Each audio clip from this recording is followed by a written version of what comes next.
Assalamualaikum warahmatullahi wabarakatuh. Perkenalkan, nama saya Anissa Ulfa. Di sini saya akan sedikit menjelaskan tentang teori nilai kerja dan upah menurut David Ricardo.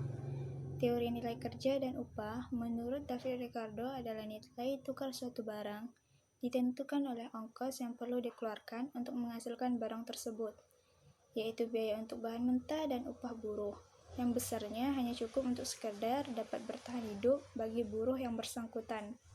Menurut Ricardo, kalau harga yang ditetapkan lebih besar dari biaya-biaya termasuk upah, maka dalam jangka pendek perusahaan akan mengalami laba ekonomi. Dengan adanya laba ini, maka akan menarik perusahaan lainnya masuk pasar. Masuknya perusahaan baru berarti produksi akan meningkat, dan sebagai akibatnya akan terjadinya kelebihan produksi atau oversupply di pasar.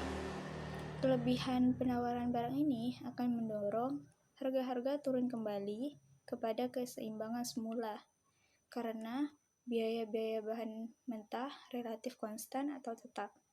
Maka Ricardo menyimpulkan bahwa yang paling menentukan tingkat harga adalah tingkat upah alami, yang besarnya hanya cukup agar para buruh dapat bertahan hidup saja. Selain itu, Ricardo mempertimbangkan kondisi pekerja, yang mana jika standar kehidupan minimum meningkat, maka upah minimum juga meningkat. Menurut Ricardo, ketika standar umum kehidupan meningkat, upah minimum yang akan dibayarkan kepada para pekerja juga meningkat. Dengan demikian, tingkat upah pada abad ke-19 tidak akan sama dengan tingkat upah pada abad ke-20. Hal ini mengisyaratkan bahwa Ricardo mengantisipasi adanya perubahan perekonomian secara menyeluruh.